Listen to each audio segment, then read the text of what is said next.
Hey, what's up, guys? Thanks for tuning in. Let me get right to what we are going to be creating today.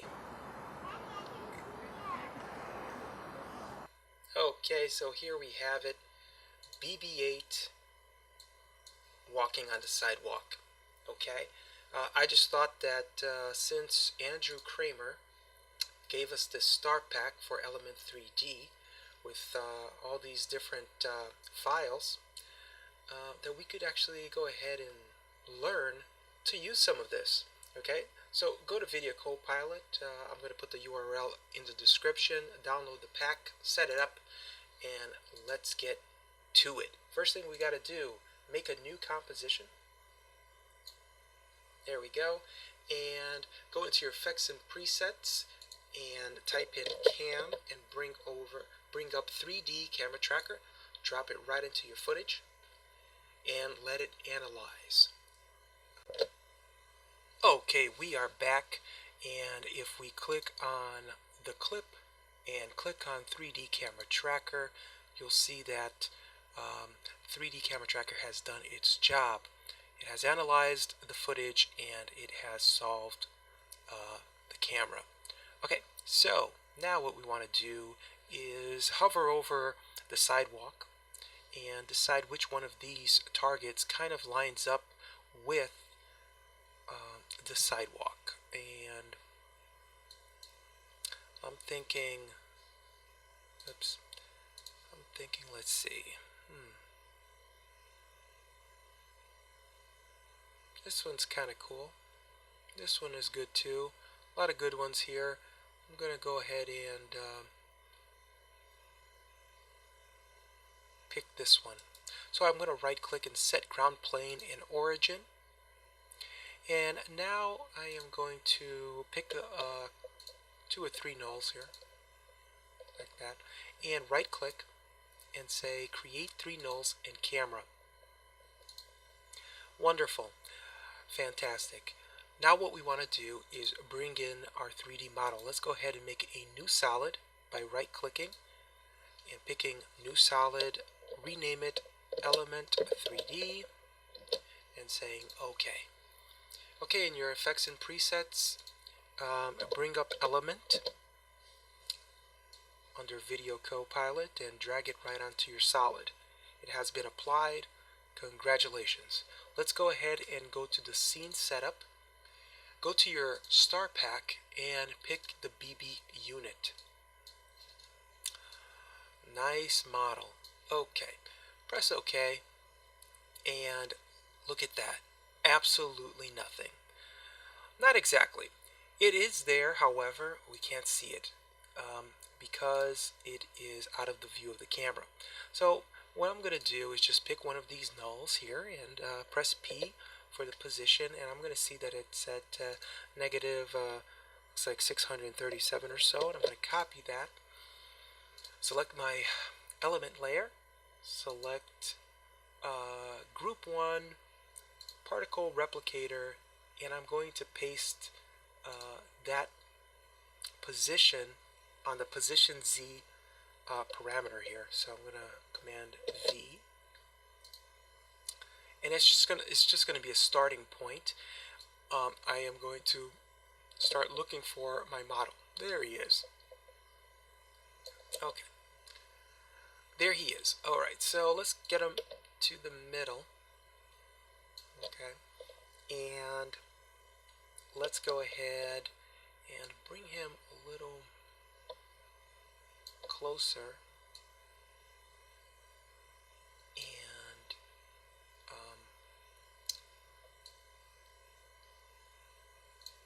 and let's make him a little bigger, right?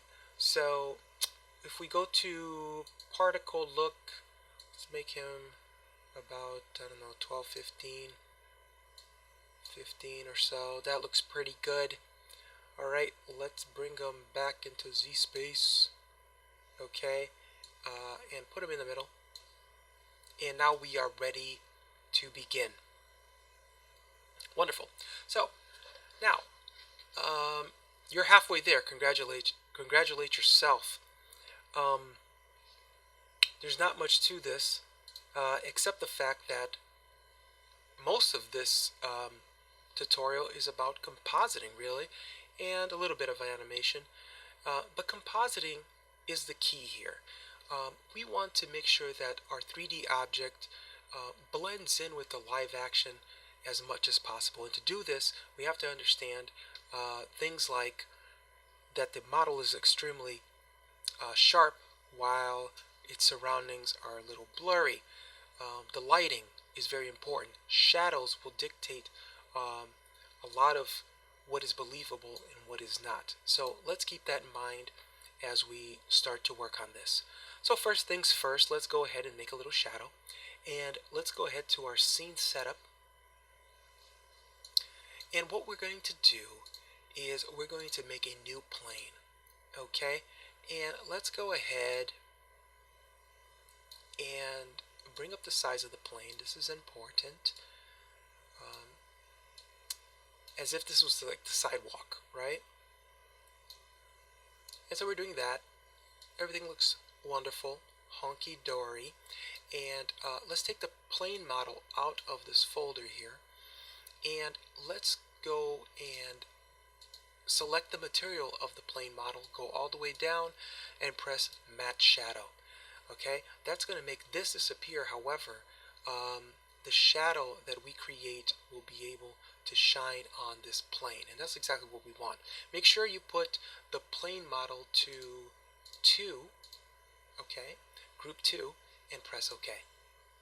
As you can see, once again, nothing has happened. But that's okay. What we need to do now is go into render settings and go into ambient occlusion and enable AO. Okay, and we want to also go ahead to the mode and change it to ray traced. Now already we are doing some nice work here. As you can see, now we've created a little shadow right under his head, and now we are making this look more realistic. Okay, so now what we want to do is we want to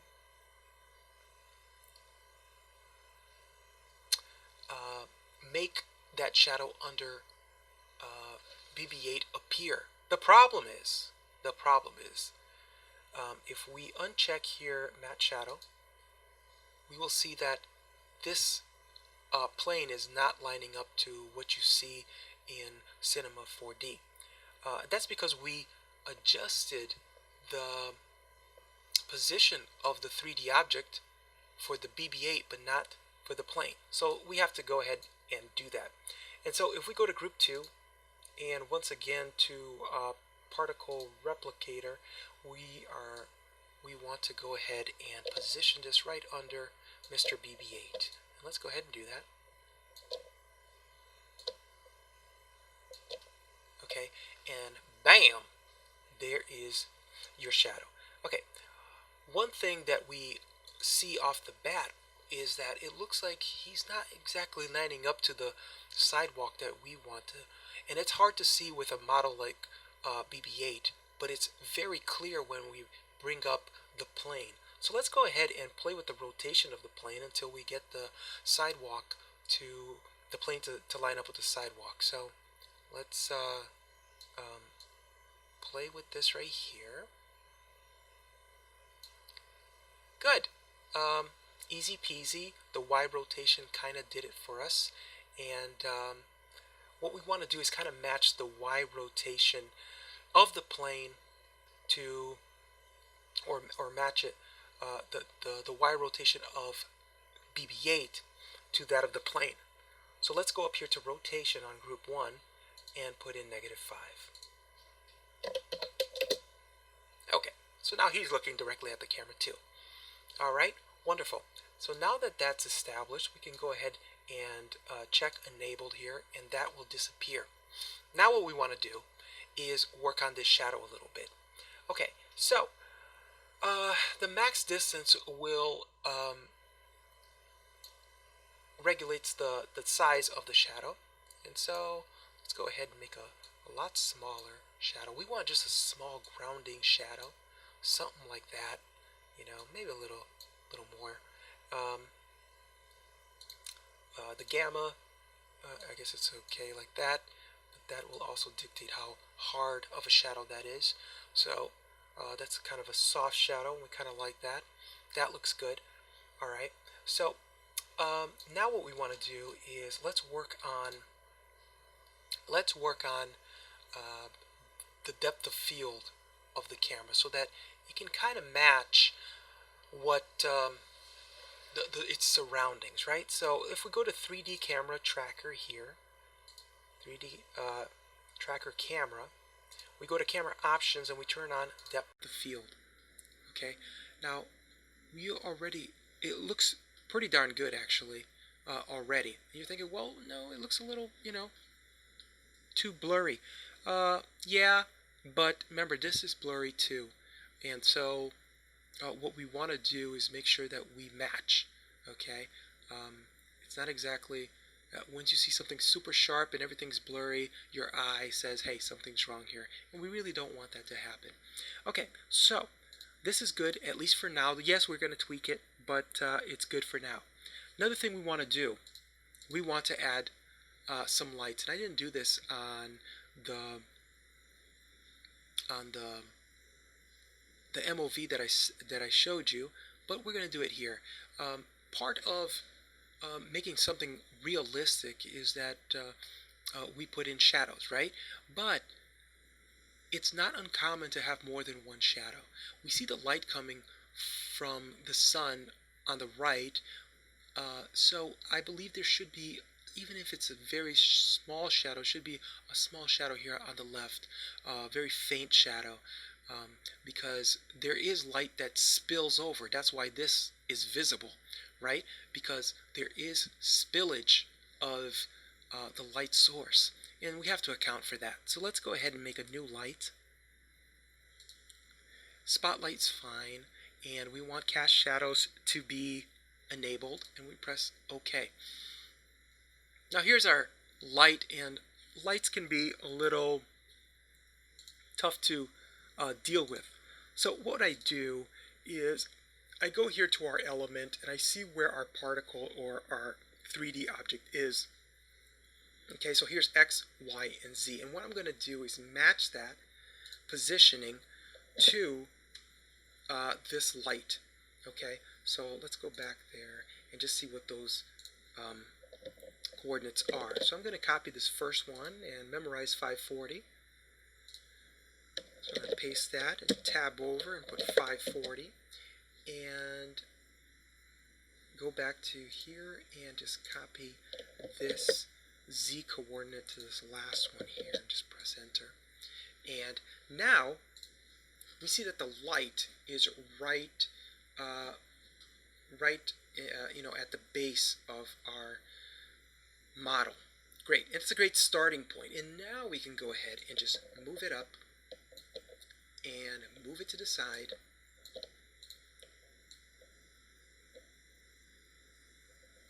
And what we'll do now is just play with the point of interest to get it to shine on BB8. And as you can see, it's already getting there. There it is. Okay. All right. So now BB8 has a light source. Some spillage is going over here, and we can adjust also the intensity of it now, because we don't need it to be that hard. Maybe 50% is fine. Actually, that's not enough. Let's go ahead and do 80%. And that looks pretty good. Okay. But now what we want to do is make sure that, and I'm going to bump this up just a little bit more, because I want to see the shadow spill on our plane, and we're not seeing that right now. So to do that, let's go to element, and let's go into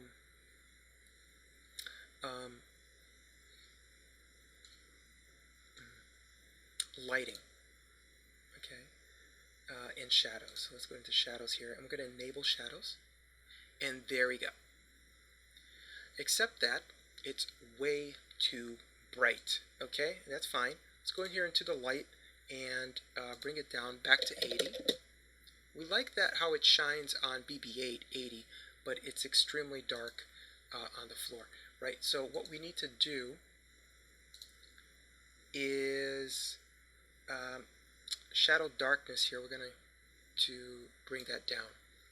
Okay, bring that down considerably. Okay, and bring up the diffusion so it can be softer, and maybe even bring it something like that. Maybe even less. Maybe even less. Like that. I mean subtle. We're talking subtle. Okay, and there you go. We have a second shadow, which kind of really helps sell the illusion that there's spillage and that this model is really there. All right, wonderful, great. So now, what are we going to do? We are going to animate BB8.